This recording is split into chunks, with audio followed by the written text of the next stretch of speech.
नमस्कार दोस्तों, जीवन पथिक के इस अंक में आप सभी का स्वागत है। मित्रों, जैसा कि आप जानते हैं कि हम जीवन से जुड़ी बातें करते हैं और हमें ऐसा लगता है कि अपने भावनाओं को एक-दूसरे तक पहुँचाना या समझाने का माध्यम है या दूसरों की भावनाओं को समझने के लिए बातचीत करना बहुत ज़रूरी है। तो हम अपने विद्वान का जब परिचय कराते हैं, तो हम एक बात आपको बताना भूल जाते हैं कि वो उनका आम तौर पे क्या स्वभाव है, यानी लोग क्या मानते हैं और लोग के साथ-साथ हम क्या मानते हैं। तो पहले चलिए हम विद्वान से आपका परिचय करा दें और फिर हम उनसे बातचीत शुरू करेंगे। तो हमारे साथ जुड़ते हैं वाराणसी से डॉक्टर गौतम चटर्जी। गौतम जी, इस अंक में आपका स्वागत है। नमस्कार, अभिनंदन, आनंद। गौतम जी, आपकी मुस्कान तो बहुत अच्छी है, लेकिन मुझे ऐसा लगता है कि आप बातचीत बहुत कम करते हैं। बिना बात किए और हमेशा आपकी बातचीत में ये ज़रूर आता है कि मौन को समझना ज़रूरी है। तो कैसे आपका काम चलता है बिना बातचीत किए? मतलब फ़िल्मों के बारे में भी आप जानते हैं, संगीत के बारे में भी आप कितनी सारी बातें करते हैं और वो जो आपकी एक किताब है ना, शिखर से संवाद, जिसमें आपने जानी-मानी हस्तियों का कला के क्षेत्र में साहित्य के क्षेत्र में इंटरव्यूज़ किए हैं। तो मुझे तो बड़ा आश्चर्य होता है कि बिना बातचीत किए आपका काम कैसे चलता है? हाँ, इसको कई लोग पूछते हैं कि जब देखो तब चाय की दुकान पे बैठे रहते हो, जब भी दिखते हो शहर में और हमेशा बैठे रहते हो और किताबें आ जाती हैं, फ़िल्में बन जाती हैं, कहाँ-कहाँ लेक्चर दे आते हो, दुनिया घुमाते हो।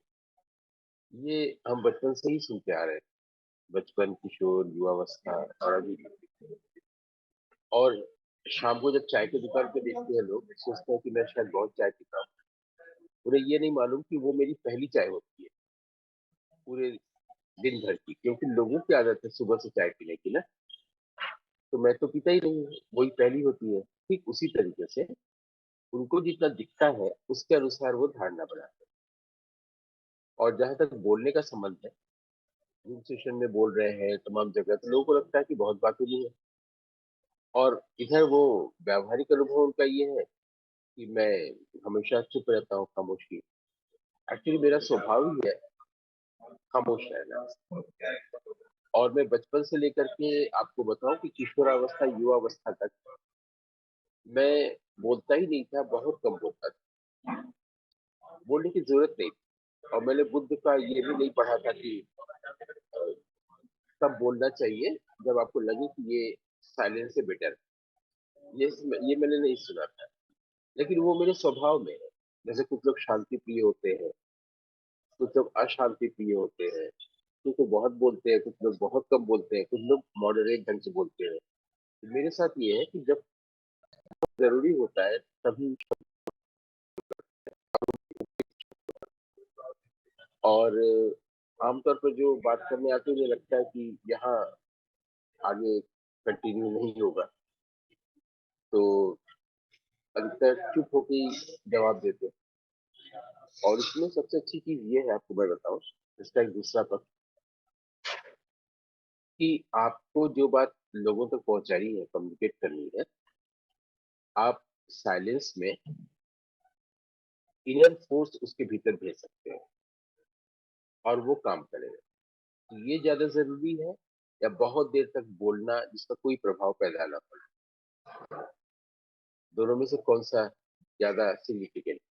नहीं, ज़्यादा सिग्निफिकेंट तो वही है कि आपका इनर फ़ोर्स काम करे, आपकी भावनाएँ उस तक कम्युनिकेट हो जाएँ, ये ज़्यादा ज़रूरी है। हाँ, उस लेकिन तक का मतलब है उसके भीतर इनर फोर्स को हम एक्टिवेट कर दें, तो क्या होगा कि हमको बोलने की जरूरत ही नहीं पड़ेगी और उससे ज्यादा प्रभावशाली होगा। दुनिया में इतने सारे लोग बोलते ही आ रहे हैं, बोलते ही आ रहे हैं। तो ये जो वर्ल्ड डोमिनेटिंग सोसाइटी है पूरे विश्व में, उसका कोई असर अगर होता तो फिर कोई दुख क्लेश संताप तो होता ही नहीं मनुष्य के पास। तो कम्युनिकेट ही कर रहे हैं लोग अपने आप को, हर कोई कम्युनिकेट कर रहा है, उससे जिससे कर रहा है वो भी कर रहा है। तो फिर झगड़े, अशांति क्यों हो रहे हैं? इससे भी हम लोग सीख सकते हैं कि अगर हम ना बोलें, शांत रहें, तो ज़्यादा कम्युनिकेट ही नहीं करेंगे बल्कि शांति की प्रतिष्ठा भी करेंगे दुनिया में। और अगर कोई व्यक्ति शांत होता है, तो पूरी दुनिया को शांत करता है। वैसे ही जब आदमी खुद परेशान रहता है, तो पूरी दुनिया को परेशान कर रहा होता है। ये बात अगर समझ में आ जाए, तो अच्छी बात है। मुझे ये बात बचपन में समझ में नहीं आई थी, ये मेरे स्वभाव में ही ऐसा स्वभाव लेके ही ये शरीर आया है। और इसके कारण ही होता है कि शायद वो ज़्यादा क्रिएटिव होता है आदमी, जो ज़्यादा शांत रहता है, ज़्यादा खामोश रहता है, साइलेंस जिसके पास ज़्यादा होता है, वही हील भी करता है दूसरे को, बिना बोले। इसको मैं सब्लिमिनल लव कहता हूँ। उसको पता भी नहीं चलेगा और वो हील भी हो गया। उसके पास प्रेम भी पहुँच गया, सब कुछ हो गया। और ये प्रेम जो होता है अविभाजित होता है, इसकी सेपरेशन नहीं होता। ये तो हुई आपके मेरे जीवन से जुड़े एक व्यक्तिगत प्रश्न का उत्तर। नहीं, इसमें व्यक्तिगत प्रश्न का उत्तर आपने ज़रूर दिया और हम 100% इससे एग्री भी हैं। लेकिन जब एक बात है कि आपने खामोशी की या खामोश रह के भी हम कैसे वो शाश्वत प्रेम पा सकते हैं या पहुँचा सकते हैं जो अविभाज्य होता है, शाश्वत होता है। उसके साथ-साथ एक पक्ष और भी है, जो हमेशा कहा जाता है और जिसको मैंने आपके लेक्चर्स में या बातचीत में भी पाया कि आपकी जो बातचीत होती है, वो भी उतनी ही प्रभावशाली होती है। तभी शायद ये कहा गया है कि शब्द ब्रह्म होते हैं और इसीलिए जो मंत्र बने हैं, वो बड़े प्रभावशाली होते हैं। अ, इ इस बात को भी तो मानना पड़ेगा ना? आज ही मैं एक जगह से आ रहा हूँ जहाँ पर कॉलेज के मास्टर्स के बच्चे प्लेज अपना हमको दिखा रहे थे। तो मैंने कहा कि बस मैं इतना ही कह सकता हूँ कि प्रभाव पैदा होता है साइलेंस ड्रामा में। और शब्द या वर्ड की ब्यूटी है साइलेंस। अगर आप साइलेंस नहीं कर पा रहे, तो जितने भी पैराफर्नेलिया यूज कर ले, एक्टिंग हो, कॉस्ट्यूम हो, मेकअप हो, डायलॉग कुछ भी कर ले, एंड रिजल्ट उसका प्रभावशाली नहीं हो सकता है। तो आपको साइलेंस क्रिएट करना पड़ता है। और ये तभी होता है जब आप शब्द में साइलेंस की पोटेंशियलिटी को देखते हैं। और जब आप उसको देख पाते हैं, तो फिर आप क्रिएट भी कर लेते हैं। आप देखिएगा कि मेरे जितने भी इंटरव्यूज की आप बात कर रही थी, उसमें तभी गहराई आ पाएगी। इसी तरह से मेरा जो नाटक, जो भी मैंने नाटक लिखे हैं, सब में ये बात है कि अगर तुम सुनोगे तो अच्छा बोल पाओगे। तो इस तरह के वाक्य मैक्सिमम सुनना, शांत रहना, मौन रहना बहुत ज्यादा है हमारे डायलॉग्स में। और वैसे भी बहुत ये बहुत व्यावहारिक ज्यादा मैं बात बता रहा हूँ। जब आप शांत होते हैं, जब आप मौन होते हैं, तो आपकी इच्छा नहीं होती। डिजायर जो होता है, वो वो होता ही नहीं है किसी चीज को लेकर। और तब आप पूरी तरह से प्रेम में होते हैं। जब डिजायर नहीं है, तो वहां पर प्रेम। ये बात अगर समझना है, फील करना है बल्कि, तो आप एक बार खामोश होकर देखिए, एक बार आप शांत होकर देखिए। जैसे ही आप शांत होंगे या आप मौन होंगे, तो आप देखिएगा, आप डिजायर लिस्ट स्टेट में अपने आप आ गया, आपको कुछ नहीं करना पड़ा। और तब आप पूरी तरह से प्रेम में। इसलिए मैंने कभी ये वाक्य नहीं बोला कि मैं प्रेम करता हूँ या मैं तुमसे प्रेम करता हूँ, क्योंकि मेरे पास ये तथ्य है कि मैं प्रेम। तो अगर मैं गुस्से में हूँ, तो मैं गुस्सा हूँ ना, तभी आप मेरे पास आएंगे। और आंखों से या जैसे भी आप स्पर्श करेंगे, तो आपको लग जाएगा कि गुस्से से भरा हुआ आदमी है। ऐसे दुख में भी है। तो आदमी जब दुख में होता है, तो वो आदमी दुख होता है, गुस्से में होता है तो वो गुस्सा होता है। उसी तरह से जब आप प्रेम में होते हैं, तो आप ही प्रेम हो। हम प्रेम कर रहे हैं, तुम प्रेम कर रहे हो, ये वाकई ही इसका जो विन्यास, इसका जो सिंटैक्स है, वही गलत है। इसलिए जैसे कि शब्द की, आपने शब्द की बात की, तो शब्द की जो ब्यूटी है, वो है मौन, साइलेंस। और जैसे ही आप इस ब्यूटी की तरफ जाते हैं, ये आपकी कॉन्शियसनेस कितना तो विस्तार करेगा। तो आपने जो शब्द की ब्यूटी बताई, जब हम ब्यूटी की बात करते हैं, तो ऐसा क्यों होता है और आपने प्रेम की भी बात कही, तो जब हम ब्यूटी या प्रेम की बात करते हैं, तो प्रेम जीवन में देखने में ये आया है कि बड़ा अस्थायी है लोगों में। पहले आकर्षण होता है हाँ, और फिर जो है हाँ, सेपरेशन हो जाता है। जो चीज़ से हम आकर्षित होते हैं, जिस खूबसूरती से आकर्षित होते हैं, चाहे सबसे ज़्यादा जो पॉपुलर बात आप हमेशा कहते हैं और जिसको मैं भी मानती हूँ, वो है स्त्री-पुरुष के संबंध या प्रेम।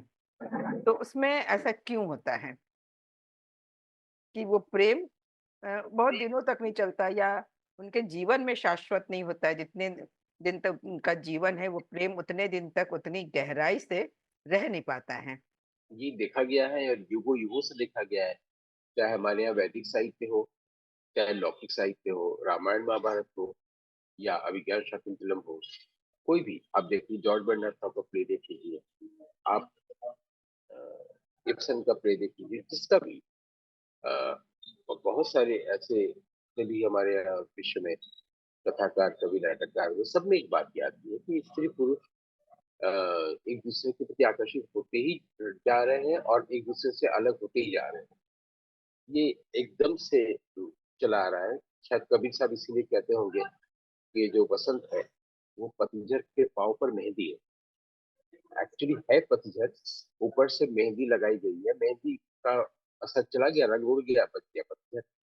तो इस तरह से उन्होंने बताने की कोशिश की है कि वो पतझड़ के पाँव की मेहंदी है बस। इसके पीछे बहुत सारा चीज है। और वो तो यहाँ तक कहते हैं कि आपको तमाम चीजों से दूर रहने की जरूरत नहीं है, जिसको कहा जाता है, मना किया जाता है कि आप ये मत करिए, वो मत करिए, फिल्मों से दूर रहिए अध्यात्म की दुनिया में।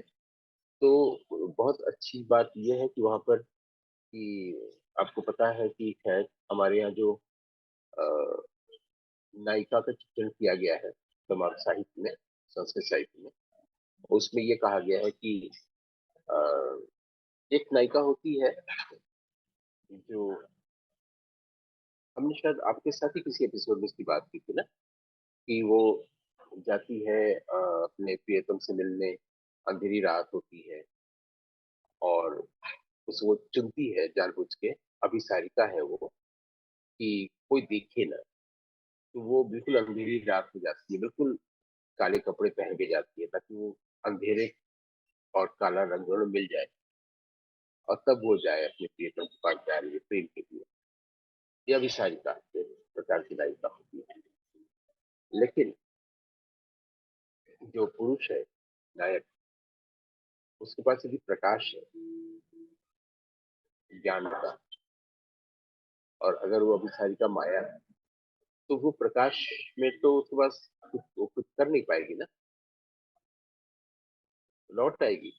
तो ऐसे में जब कोई प्रेम करने जाती है नायिका और प्रेम नहीं कर पाती है, तो जब लौटती है तो वो एक दूसरे प्रकार की नायिका में बदल जाती है। उसको हमारे यहाँ विप्रलब्धता कहा गया है।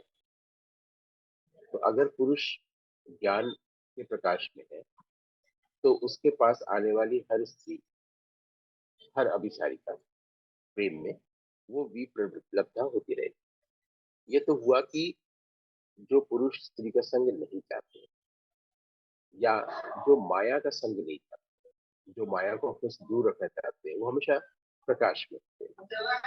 तो बात ये होगी ठीक, हम लोग जो बात कर रहे थे तो उल्टी बात। लेकिन 95% पूरे संसार में क्या हो रहा है, दोनों स्वाभाविक रूप से एक दूसरे के करीब बढ़ रहे हैं, थोड़ी देर साथ रह रहे हैं और फिर अलग हो जा रहे हैं।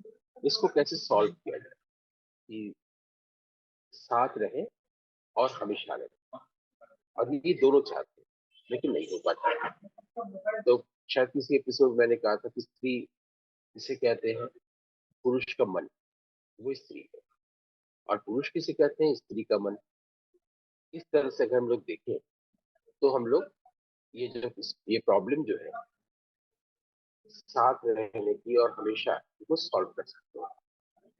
यहाँ पे मुझे एक वैदिक साहित्य की बात याद आ गई, क्योंकि हमारे यहाँ ऋषि मुनियों ने, महापुरुषों ने हर जगह कहा है कि स्त्रियों से दूर रहने के लिए, सब जगह कहा गया है, उसमें तमाम स्त्रियों के विरुद्ध बहुत कुछ बोला गया है। सबसे पहली चीज वेद में मिलती है, और वेद में एक संवाद सूत्र है ऋग्वेद में, आपने भी सुना होगा, पुरुरवा और उर्वशी का संवाद। वो हमारे पूरे विश्व का पहला डायलॉग, संवाद। और ये ऋग्वेद के 10वें मंडल में है, 95वां सूक्त। तो उर्वशी आती है और उसको तमाम असुरों से वो बचाता है, असुर प्रकृति के लोगों से, राजा पुरुरवा। तो वो उसकी ओर आकृष्ट होती है और दोनों विवाह करते हैं, और जो पुत्र भी दोनों को प्राप्त होता है। फिर वो उर्वशी उसको छोड़ के जाने लगती है। उसको उसका एक समय होता है कि उस बस पुत्र को जन्म देगी और फिर अपने दुनिया में चली जाएगी। उसका समय पूरा होता है, जाने लगती है। अब ये पुरुरवा से सहन नहीं होता, वो इतना प्रेम में होता है कि वो संवाद जितने भी बोल रहे हैं वो सिर्फ दुख में है, शोक में है। वो एकदम कातर होके सारे शब्द उसके मुंह से आ रहे हैं। बोले मेरे मेरे से कुछ, मैं इतना शोक में संतप्त हूँ कि मैं तो कुछ कर ही नहीं सकता है। मेरी कर्कश में जो तीर है, मैं तो तीर को निकालने के भी अब काबिल नहीं रहा, असमर्थ हो गया, इतना अशक्त होता जा रहा हूँ दुख में। तो मुझे छोड़ के मत जाओ, और मैं कहीं का नहीं रहूंगा। ये बोलो ही मत जाने की बात। आओ हम लोग संवाद करते हैं, बात करते हैं, ताकि हम लोग का भविष्य सुखद। लेकिन वो बिल्कुल एडमेंट है, मेरा समय पूरा हो गया है, मुझे जाना है, मैं जा रही हूँ। और तुम वीर हो, अपने आप को अवीर मत कहो। आदि जी बहुत जोरों में लगातार संवाद पढ़ना चाहिए। उससे पहले स्त्री को जानने के लिए, पुरुष को जानने के लिए, संबंध को जानने के लिए, स्त्री पुरुष प्रेम को जानने के लिए पहला अगर कोई दृष्टांत होता है, वो है पुरुरवा उर्वशी संवाद।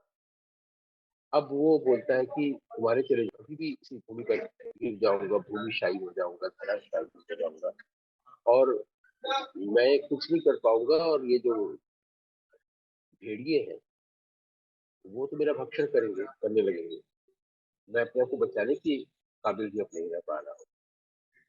तो उर्वशी इसको तमाम तो समझाती है, फिर बाद में ये बोलती है, यहाँ पर भेड़िए के शब्द आने पर, कि औरत का दिल जो होता है वो भेड़िए की तरह होता है, स्त्री का जो हृदय होता है वो भेड़िए की तरह होता है। हालांकि इसको कई लोग संस्कृत के अध्यापक को पढ़ाते हैं, तो भेड़िए की जगह गीदड़ बोलते हैं, क्योंकि वहां पर है कि शाला वृक्ष। तो वृक्ष का मतलब वो विद्यार्थियों को बताते हैं गीदड़, जयकाल। लेकिन वृक्ष का मतलब जयकाल या गीदड़ नहीं होता, वृक्ष का मतलब भेड़िया होता है संस्कृत में। और गीदड़ के लिए जो संस्कृत में शब्द है वो है ग्रीड है, ग्रीड है। तो ये अध्यापकों को पढ़ जानना चाहिए विद्यार्थियों को पढ़ाने से पहले। तो जो वृक्ष का मतलब भेड़िया होता है, तो बताती है कि औरत का जो दिल होता है वो भेड़िए की तरह होता है, यानी बहुत ही निर्दयी होता है। तो हमें रोकने की कोशिश मत करो, और ऐसा ऐसा। तो अब ये जो औरत का दिल निर्दयी होता है, इसका मेरा अपना इंटरप्रिटेशन है कि वो चाहती है कि वो उसे छोड़ दे, इसलिए कह रही है। तो हर व्यक्ति का जो संसार में आया उसका ब्राइटर साइड भी होता है और डार्कर साइड भी होता है। तो हम लोग ब्राइटर साइड नहीं देखते कि जब वो अनुरक्त होती है स्त्री, तब तो अपना सब कुछ दे देती है।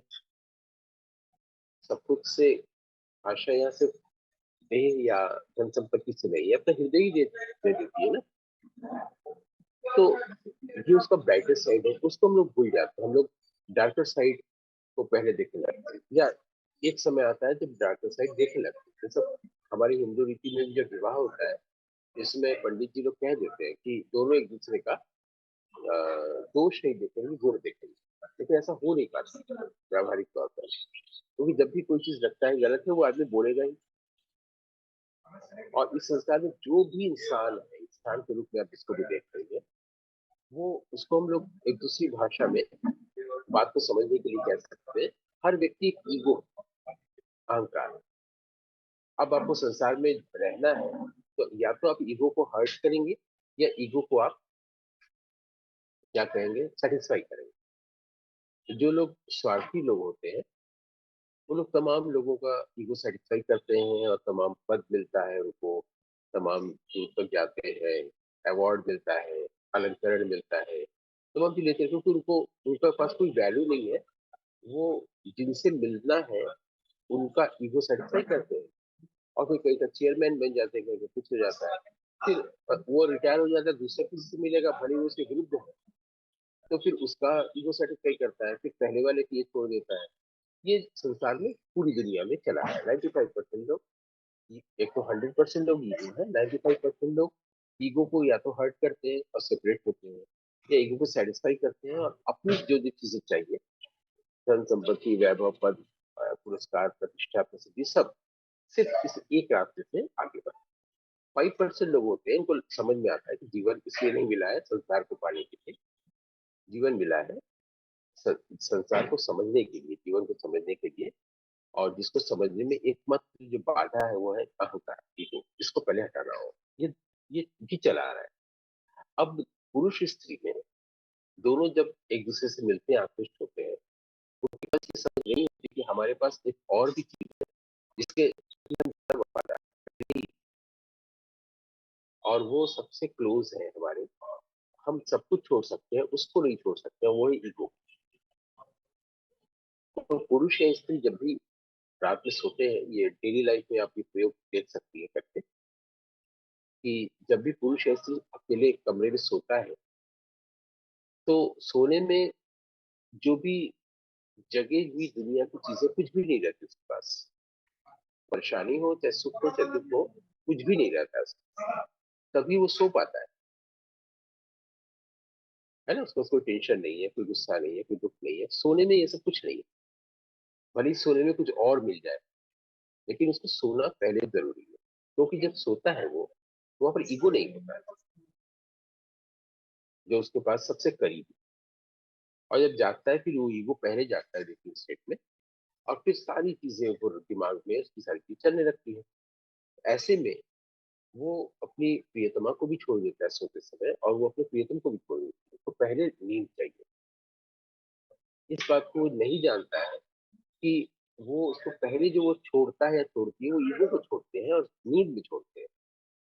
तो फिर वेकिंग जो ड्रीम है, वेकिंग स्टेट को वेकिंग ड्रीम समझे, और वहां भी अगर वो ईगो को छोड़ेगा या छोड़ेगी, तो उतना ही उसको सुख मिलेगा, आनंद मिलेगा। तो नींद में होती रोज उसको ऐसा होता है, हर रात 6 घंटे 8 घंटे होता है। आदमी इसलिए अच्छे से सोता है क्योंकि उसके पास ईगो नहीं रहता है। तो बाकी के 24 घंटे में भी वो उसका यूज कर सकता है कि ईगो न हो और खूब अच्छे से स्लीप में रहे। ऐसे में बहुत कुछ चमत्कार तो घटेगा ही। वो अब जब स्त्री से जुड़ेगा, या स्त्री अब जब पुरुष से जुड़ेगी, वो सिर्फ प्रेम के लिए ही जगह बचेगी ना। अब वो स्थायी होगी। बहुत सिंपल सी चीज है। ये मैंने एक प्रकार से बताने की कोशिश की, कई प्रकार से बताया जा सकता है। ये अभी कितना कॉम्प्रिहेंसिव या समझने लायक, जीवन में जीने लायक हुआ आपकी दृष्टि में? बहुत अच्छी बात कही आपने। मतलब इस ओर आदमी का ख़्याल भी नहीं, मतलब इस ओर ध्यान भी नहीं जाता है कि सचमुच हम सबसे जो सुख में होते हैं, वो नींद में होते हैं या सोने में होते हैं। क्योंकि उस समय हमारे पास हमारा ईगो नहीं होता है और कोई चीज़ भी जो प्रिय वस्तु हमारी होती है, वो भी नहीं होती है। सबसे बड़ी बात तो ये है। और उसमें खास बात ये भी है कि उसकी प्रिय से प्रिय वस्तु, प्रिय से प्रिय व्यक्ति को वो छोड़ने को तैयार है, क्योंकि उसकी नींद जरूरी है। वो कुछ भी बोलेगा, बस बोलेगा मुझे 2 घंटे तुमको सो लेने दो। तो कोई भी प्रिय चीज है, उसके कमरे में धन संपत्ति सब कुछ पड़ा होगा, उसकी गर्लफ्रेंड होगी, उसकी बॉयफ्रेंड होगा, कोई होगा, उसको 2 घंटे, कम से कम 6 घंटा, 7 घंटा, 5 घंटा उसको बस सो लेने दो। वो छोड़ने को तैयार है, क्योंकि उसको पता है कि नींद, और उसको नींद भी नहीं जगने दे रही है ना। उसको पता है कि हम सोएंगे तो मुझे अच्छा लगेगा। क्यों अच्छा लगेगा? इसका साइकोलॉजी वो नहीं जानता, क्योंकि साइकोलॉजी के नाम पे वो वेस्टर्न साइकोलॉजी जानता है या जानती है।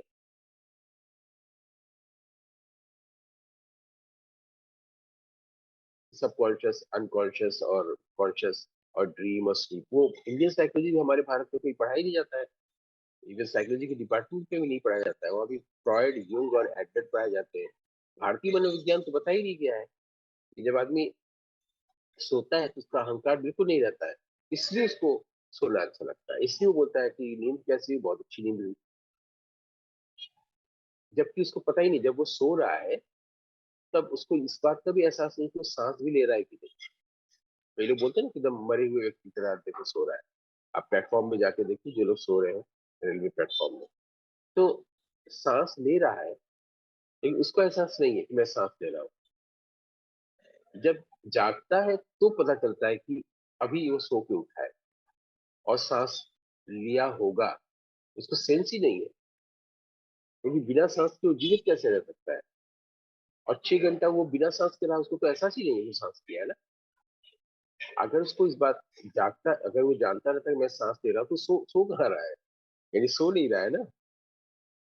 तो उसको अपने देह का भी एहसास नहीं, अपने सांस का भी एहसास नहीं, किसी भी चीज का एहसास नहीं।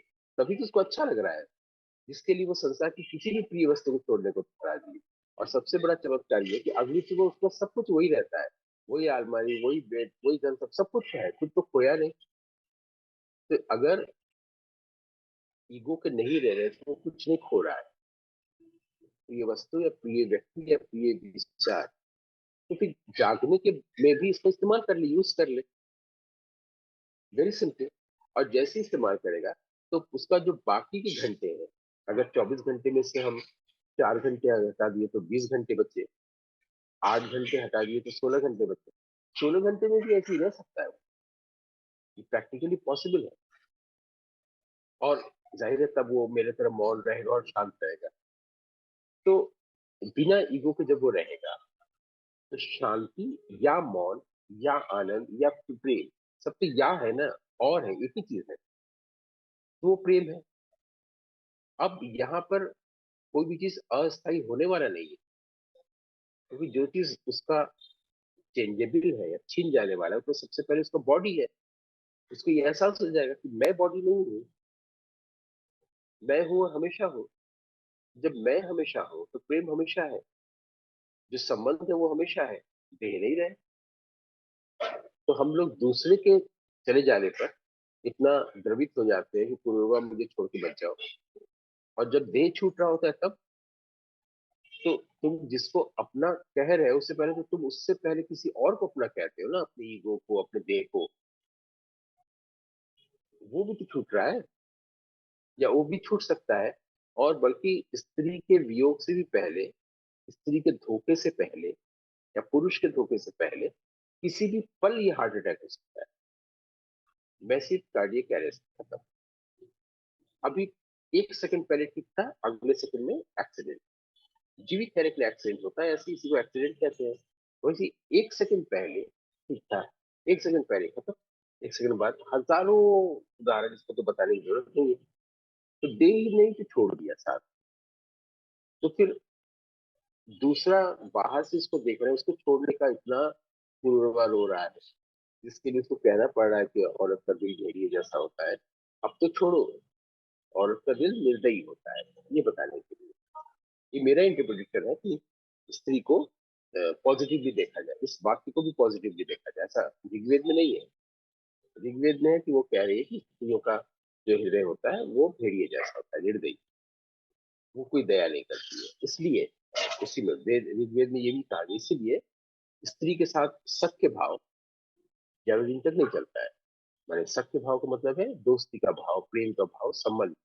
स्त्री पुरुष का संबंध ज्यादा दिन तक नहीं, कभी भी नहीं टिकता है। साफ लिखा है, अगर ऋग्वेद पढ़ ले तो आदमी पूरा जीवन बहुत अच्छे से जी सकते हैं।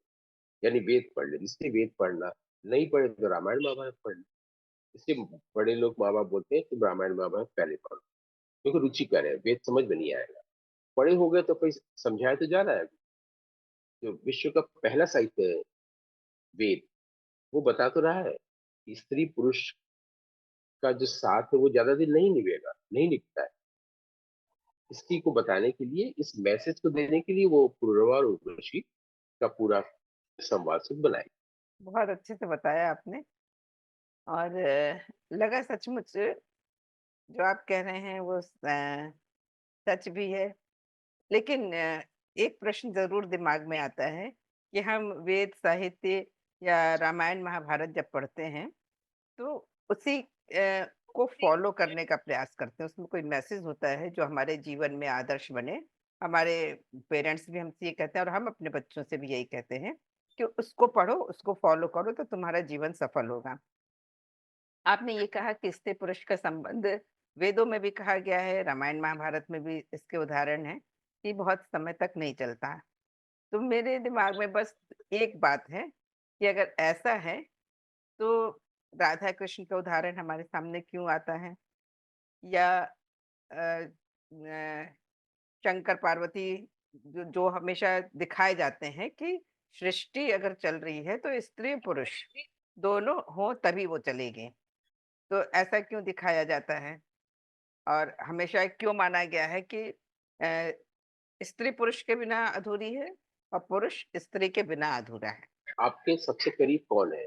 आप या कोई पुरुष या राधा कृष्ण और शिव और पार्वती की कहानी है? ये प्रैक्टिकली प्रैग्मेटिकली आपके पास एक बिल्कुल ठोस मटेरियली क्या है सबसे पहले? आप हैं, हाँ, फिर तो कोई पुरुष है ना, सबसे पहले तो आप है ना। हाँ। तो आप सबसे पहले तो खुद को जान लेंगी, तो फिर राधा कृष्ण को भी जान लेंगी और शिव पार्वती को भी जान लेंगी। ये तो बहुत बाद में किसी किसी को जानना होता है ना, पहले हम खुद को तो जान लें। लेकिन बहुत अच्छे से आपने बताया। मुझे इतना अच्छा लगा कि जब हम नींद में होते हैं और ईगो छोड़ देते हैं और दूसरे दिन जब जागते हैं, तो सब चीज़ वही की वही रहती है। तो हम ईगो छोड़ दें तब भी वो चीज़ें रहेंगी। तो हम अपने ईगो को लेके बिल्कुल, साथ में क्यों रहते हैं? अ, अ, इसी को बताने के लिए कि तुमको डर लग रहा है कि छोड़ देंगे तो सब कहीं मैं लूट न जाऊं। तो होता क्या है, एक दो लाइन में मैं इसको बता दे रहा हूँ कि वो जो तोता होता है, तोता पैरट, उनको बहेलिया कैसे पकड़ता, कभी आपने देखा है? वो झाड़ू की जो सीख होती है उसको बहुत सारे गेहूं के दाने बिछा के उसमें गाड़ देता है और धागा लगा देता है, इस तरीके से कि जैसे उस धागे पर, टाइट धागे पर तोता बैठेगा, वो उलट जाएगा। जब वो उलट जाता है तो उसको लगता है कि हम गिरेंगे तो इतना ऊपर गिरेंगे और इतने नीचे गिरेंगे आकाश में, जबकि वो जमीन से 1 सेंटीमीटर की दूरी पर होता है। वो दाने की लालच में आता है, गेहूं की लालच में खाने आता है, माया। वो हम लोग इसी वजह से पकड़े हुए डर के मारे छोड़ देंगे तो तुरंत मुक्त हो जाएंगे, दुख से, संताप से, सभी चीजों से।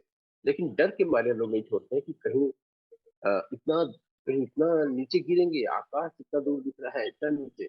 ये तोता सोचता है, बहेलिया आराम से, कि तोता को भरता जाता है, पकड़ के लेके चला जाता है, बहुत आसान है। ऐसे बंदरों को भी पकड़ा जाता है। सुराही होता है, सुराही में चने भर के रख दिए जाते हैं दूर दूर तक, दूरी दूरी पर, और सारे बंदरों का झुंड आता है, उसको हाथ डालता है, मिट्टी में चना लेता है, चने की गंध पाके आता है, अब हाथ डालता है, मुट्ठी, अब मुट्ठी होती है और हाथ निकाल नहीं पाता है। और दिन भर, अब बहेलिया नहीं रहता है वहां पर, शाम को आता है ट्रक में करके, आके देखता है सबके मुंह लटके हुए हैं, सारे बंदरों के, सबका हाथ नहीं निकला है, चना पकड़ा हुआ है। सबको भरता है और ले जाता है बंदरों को, जबकि वो बंदर खाली ऐसे छोड़ दे तो मुक्त हो जाए। तो हम लोग ऐसे ही पकड़े हुए हैं संसार, तो ये बताने के लिए दो उदाहरण। बहुत सुंदर उदाहरण भी आपने बहुत अच्छे दिए और सचमुच ये विशेषता है आपकी कि किसी भी गूढ़ विषय को, किसी भी बहुत गंभीर विषय को आप एक सहज सरल उदाहरण से और रोचक उदाहरण से बहुत अच्छे से समझाते हैं। गौतम जी, इस अंक में आप आए और आपने इतनी अच्छी-अच्छी बातें बताई, उसके लिए आपका शुक्रिया अदा करने से पहले मैं ये ज़रूर कहूँगी कि कुछ बातें इसी खूबसूरती, इसी संबंध को लेके हम अगले अंक में भी करेंगे, क्योंकि कुछ जिज्ञासाएँ अभी भी मेरे पास हैं। तो आज के लिए आपका मेरी ओर से और मेरे दर्शकों की ओर से, दर्शक मित्रों की ओर से बहुत-बहुत धन्यवाद। That is the beauty of life. Thank you, अभिनंदन, आनंद।